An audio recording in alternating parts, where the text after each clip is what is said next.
real? And I opened my eyes, and sure enough, there's this man standing above me, holding a knife to my neck. I could feel it lying across my neck. I could feel his hand on my arm trying to pull me out of bed. Elizabeth Smart is opening up about one of the most terrifying moments of her life, the hours immediately after she was taken, and her recollection is both haunting and deeply powerful.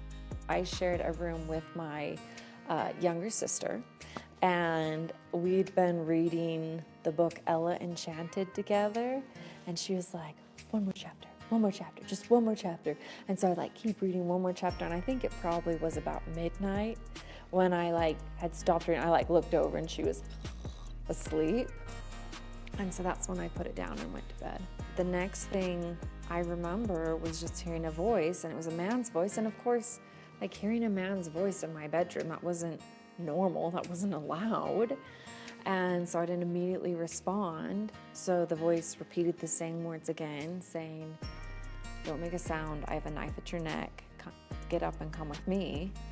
And the second time I heard that, I was like, oh my gosh, this isn't just my subconscious, this is actually real. And I opened my eyes, and sure enough, there's this man standing above me, holding a knife to my neck. I could feel it lying across my neck. I could feel his hand on my arm trying to pull me out of bed. He had on dark sweats, a dark sweatshirt.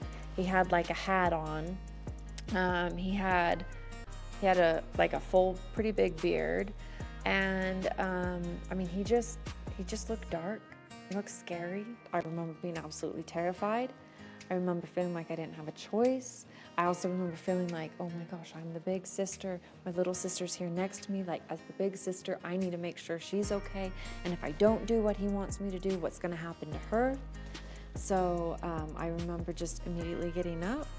I remember he led me into the closet. I remember reaching for slippers, and he was like, no, not those, those. And they were my running shoes, and so I put them on instead.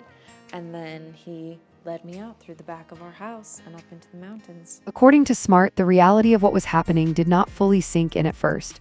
In the confusion of the moment, she was led away from everything familiar, walking through the darkness for hours.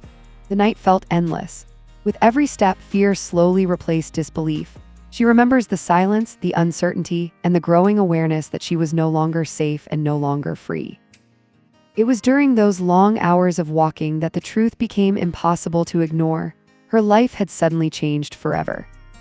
Smart has shared that fear was constant, but so was confusion.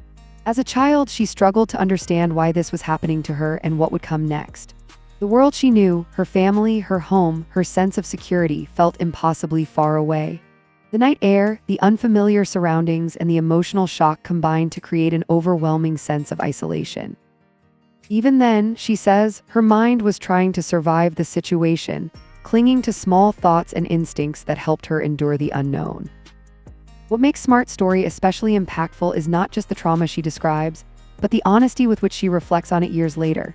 She has spoken openly about how those first hours shaped her emotional response long after the incident.